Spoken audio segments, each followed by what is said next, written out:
শিক্ষিকা ক্লাসে বসে মাইক হাতে পড়ুয়াদের সামনে গাইছেন মেজবা রহমানের 80s সেই বিখ্যাত গান আজ কেন মন উদাসী হয়ে।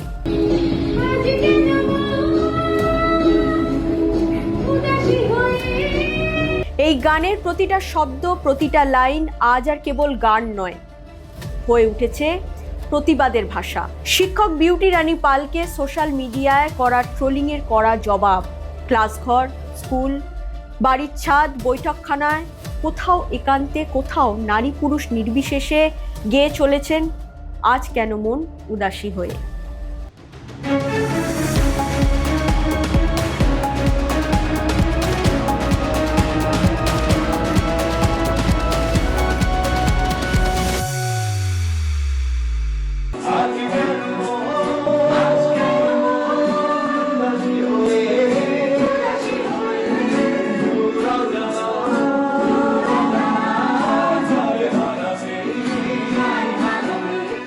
বছর 40 পুরনো গানটিতে কোনো প্রতিবাদের ভাষা ছিল না, ছিল বৃষ্টির দিনে এক পুরুষের উদার কণ্ঠে গাওয়া শ্রাবণী অনুভূতি, ছিল মনের মাধুরী মেশানো কিছু শব্দ।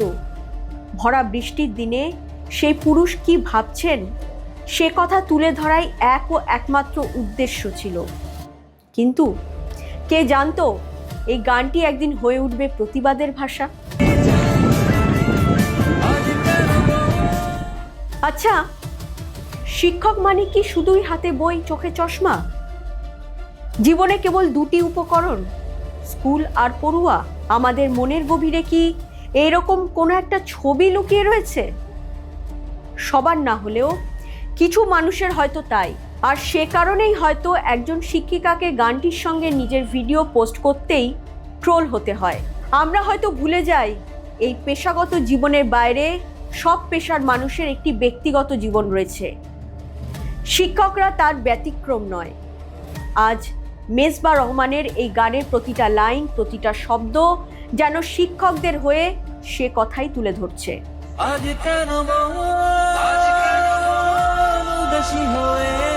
সিলেটের ফেঞ্চুগঞ্জ উপজেলার পিটাই টিকর সরকারি প্রাথমিক বিদ্যালয়ের প্রধান শিক্ষিকা বিউটি রানী পাল। বিউটি রানী পালের 15 সেকেন্ডের ভিডিওটিতে দেখা যাচ্ছে নীল রঙের শাড়ি পরে ওই শিক্ষিকা মেঘলা দিনে বিদ্যালয় প্রাঙ্গণে ঘুরে বেড়াচ্ছেন।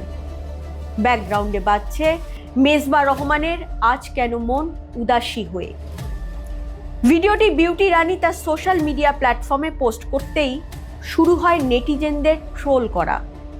ভুরি ভুরি নোংরা কথা, ওই শিক্ষিকাকে নিয়ে কুরুচিকর মন্তব্য। একটা সময় প্রশাসনের দ্বারস্থ হতে বাধ্য হন শিক্ষিকা। ফেঞ্চুগঞ্জ প্রতিদিন নামের একটি ফেসবুক পেজ থেকে নেতিবাচক ক্যাপশন দিয়ে ভিডিওটি ছড়িয়ে দেন আসিফ ইকবাল ইরন নামে এক প্রবাসী তরুণ। আমি রিলস কিভাবে বানাই সেটা জানার জন্য আমি আমার এক সহকর্মীকে বলছিলাম। উনি বলছেন যে আপনাকে স্কুল ছুটির পরে আমি রিলটা বানিয়ে দেখাবো না। বলছেন আপনি হেঁটে যান, একটা ভিডিও করি, দেখবেন কিভাবে হয়। তা আমি হাঁটছি, হাঁটার মধ্যে একটু নর্মালি হাঁটা, আর ওই রকম বাতাস ছিল। আপনারা আসেন এখন আমার স্কুলে দেখতে পাচ্ছেন প্রচুর বাতাসের কারণে আমি হেঁটে যাচ্ছিলাম। স্যার ভিডিও করছেন, পরে বলতেছেন দেখেন এইটা এইভাবে গিয়ে ফেসবুকে এইভাবে এটা গান দিয়ে আপনি যে বলছেন যে পরে ছেড়ে দেন। ফেসবুকে হাজারো মহিলা ভিডিও করেন, তাহলে বিউটি কেন? এই ঘটনার পর আসিফ ইকবাল ইরনের সঙ্গে বিউটি পালের যোগাযোগ হয়। বিউটিকে কি বলে ইরন শুনে নিন। আমি কয়েকদিন আগে জেলার শ্রেষ্ঠ প্রধান শিক্ষক মহিলা হিসেবে নির্বাচিত হই। তো কয়েকটা পত্রিকায় আমাকে নিউজ করেছিল। নিউজ করার পরে আমি ওনাদেরকে ফলো দিতে গিয়ে অ্যাড ফ্রেন্ডে চলে আসছিল। অ্যাড ফ্রেন্ডে চলে আসার পর উনি আমার ব্যক্তিগত যে আমাকে এভাবে মানে করতেছে, মডিফাই করতেছে, দেখতেছে, আমি জানি না উনি আমার বিষয়ে কি কি জিনিস তথ্য সংগ্রহ করে রাখছে বা আরো কি কি তথ্য ওনার কাছে আছে আমি জানি না। আমাকে এভাবে ফলো করতেছে আমি জানি না। একটা ভিডিও সাধারণ ঘটনার পরে উনি আমাকে ফোন দেন। ফোন দেওয়ার পরে যা হয় আমি বলি যে আসলে এই জিনিসটা তো এমন কিছু না, আপনি এটা নিয়ে অত বেশি মাথা গামালি মনে হয় ভালো হইতো, সমাজ ও দেশের জন্য মঙ্গল হইতো। উনি বলেন না আপনার অনেক অপরাধ হয়েছে, আপনি স্কুলের আগে না। আসলে অপরাধের কি, আমরা কারিকুলামে আমাদের কিন্তু নাচ গান শিল্প সংস্কৃতি সব চর্চা, আমরা নববর্ষ উদযাপন করি, আমরা সব। ফেঞ্চুগঞ্জ প্রতিদিন প্রতিনিধি আসিফ ইকবাল ইরন। বিউটি রানী স্কুল শিক্ষিকা বলে তিনি কোনো ব্যক্তিগত ভিডিও পোস্ট করতে পারবেন না। তাকে সমাজে চাপিয়ে দেওয়া কিছু রীতি রেওয়াজ মেনে চলতে হবে, কারণ তিনি বাংলাদেশে রয়েছেন। এখানে নারীর স্বাধীনতা প্রাপ্তির পরিসর কম। এই ছিল ইরনের মোদ্দা কথা। এখন প্রশ্ন, কে এই আসিফ ইকবাল ইরন? তিনি কি বটবাহিনীর সদস্য? তিনি জামাত নাকি এনসিপি? বিউটি রানীর ভিডিওটিতে ছিল না কোনো অশালীন অঙ্গভঙ্গি, ছিল না আপত্তি তোলার মতো কিছু, কিন্তু তার অপরাধ তিনি একজন মহিলা। আর মহিলা হয়ে কিনা ব্যান্ডের গান সহযোগে সোশ্যাল মিডিয়ায় নাচের ভিডিও পোস্ট করছেন, এত স্পর্ধা! আর মহিলা যদি হন হিন্দু, তাহলে তো কোনো কথাই নেই। ট্রোলের মাত্রা দ্বিগুণ তিনগুণ বেড়ে যায়।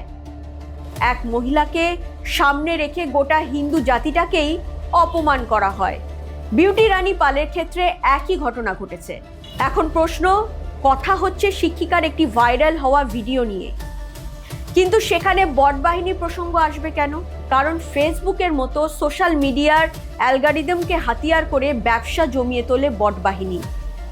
আর ব্যবসার কেন্দ্রে যদি থাকে কোনো নারী, তাহলে তো কোনো কথাই নেই। তাদের তিনটি উদ্দেশ্য সহজেই সফল হয়ে যায়। 1, মোটা টাকা কামাই করা যায়। 2, এই মহিলার মান সম্মানকে সহজেই প্রশ্নের মুখে ফেলে দেওয়া যায়। 3, তাকে বুঝিয়ে দেওয়া যায় নারীর স্বাধীনতা অন্তত বাংলাদেশের মাটিতে সহজলভ্য নয়। একজন মহিলার আনন্দ, ক্ষোভ, অভিমান, রাগের ভিডিও যত সুন্দরভাবে সোশ্যাল মিডিয়া প্ল্যাটফর্মে ছড়ায়, সেই তুলনায় পুরুষদের ভিডিও আরও বেশি পিছিয়ে। আর ভিডিওটি যদি বিকৃত হয় অথবা বিকৃতভাবে ছড়িয়ে দেওয়া যায়, তাহলে সেক্ষেত্রে লাভের অঙ্কটা বহুগুণে বেড়ে যায়। আর মেয়েদের পোশাক নিয়ে যদি মন্তব্য করা যায়, এঙ্গেজমেন্ট হবে 50 গুণ। টোটালটাই একটা অঙ্ক, লাভের অঙ্ক। এই বটবাহিনী হলো আদতে ভাড়াটে গুন্ডা, ঘৃণা তৈরির মেশিন। সময় সময়ে এদের কোম্পানির নাম বদলে যায়, কখনো জামাত, কখনো এনসিপি। বাংলাদেশের 2 মহিলা প্রধানমন্ত্রী হয়েছেন ঠিকই, তাই বলে এটা ভাবার কিছু নেই মেয়েরা বাংলাদেশের স্বাধীন।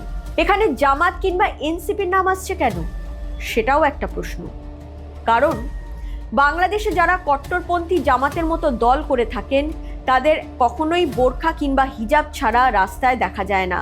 ধর্মের অজুহাতে জামাতি মহিলাদের মগজ ধোলাই এমনভাবে করা হয় যে তারা মনে করেন তাদের যেটা শেখানো হচ্ছে, পড়ানো হচ্ছে, সেটাই ঠিক। তাই কোম্পানিতে কাজের সময় কমিয়ে মহিলাদের ঘরবন্দি করার ফন্দি আটেন জামাতিরা। ভোটে মহিলা প্রার্থী থাকেন না, জামাতের শীর্ষ পদে কোনোদিন মহিলা প্রার্থী আসতে পারেন না। এই ভাড়াটে গুন্ডারা জামাতের মতো লোকেদের হয়েই কাজ করেন, যাতে মেয়েদের পায়ে সহজেই শৃঙ্খলার বেড়ি পরানো যায়। আর সেটা করা গেলে সমাজে মুখ খোলার সাহস পাবে না মেয়েরা। বাংলাদেশি নারীদের বিরুদ্ধে জামাতি বটবাহিনীর যুদ্ধ চলে 365 দিন। যুদ্ধ করেন কারা? হয়তো 1 বছর কুড়ির তরুণ, যে মাসে সামান্য কিছু পারিশ্রমিকের বিনিময়ে নিজে হয়তো 20টা ফেক অ্যাকাউন্ট চালায়। জাস্ট তাদের একটা ফোনে ক্লিকে স্বাধীনচেতা মহিলারা হয়ে যান পতিতার সমান। জাতিসংঘের সংস্থা UNFPA জানিয়েছে, বাংলাদেশে 89% নারী অনলাইনে সহিংসতার শিকার, মানে প্রতি 10 জনের মধ্যে 9 জন। তাহলে বুঝতেই পারছেন পরিস্থিতি কতটা ভয়ঙ্কর। তাই সমাজ মাধ্যমে কোনো কিছু শেয়ার করার আগে একবার ভাবুন, রিভার্স ইমেজে গিয়ে একবার সার্চ করে দেখুন ভিডিওটি কি আদৌ সঠিক। সব সময় কৃত্রিম জনমত তৈরির চেষ্টা করেন তারা, যাতে ভুলটাকে আপনি অনায়াসে সত্যি বলে মেনে নেন। এই ধরনের ফেক প্রোফাইল তৈরি করতেও খুব স্বাভাবিকভাবে নানা ছলের আশ্রয় নিতে হয়। যেমন প্রোফাইলে মেয়েদের ছবি, সেটি আবার লক করা। প্রোফাইল জুড়ে শুধু ফেক ভিডিও, কখনো সখনো কোনো পরিচিত অভিনেত্রীর মুখ।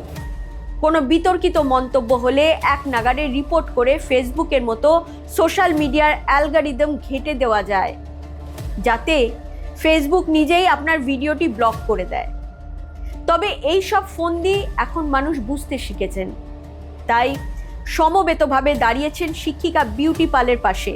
ওই একই গানের সঙ্গে বিশেষ করে মেয়েরা ভিডিও পোস্ট করছেন, তাদের সঙ্গে তাল মেলাচ্ছেন পুরুষরাও। দেখুন সেই ভিডিও। আজ কেন উদাসী হয়ে দূর জানা চাই হারাতে। প্রতিবাদের যে ঝড় উঠেছে তাতে হয়তো বটবাহিনীকে থামানো যাবে না, তবে তাদেরকে এটা বোঝানো সম্ভব হবে সময় পাল্টেছে। এখন মানুষকে ভুল বোঝানো এত সহজ নয়। সকলেই নিজেদের ইচ্ছে, ব্যক্তিগত স্বাধীনতা নিয়ে সচেতন। আপনারা যেমন মেয়েদের স্বাধীনতার বিরুদ্ধে সমাজ মাধ্যমকে ব্যবহার করছেন, সাধারণ মানুষও একই হাতিয়ার আপনাদের বিরুদ্ধে কাজে লাগাবে। ইট মারলে পাটকেলটা কিন্তু খেতেই হবে। এরকম আরও খবর পেতে নজর রাখুন জিও পালস টিভিতে। লাইক করুন, শেয়ার করুন, সাবস্ক্রাইব করুন জিও পালস টিভি। কেমন লাগলো প্রতিবেদনটি জানান কমেন্ট বক্সে।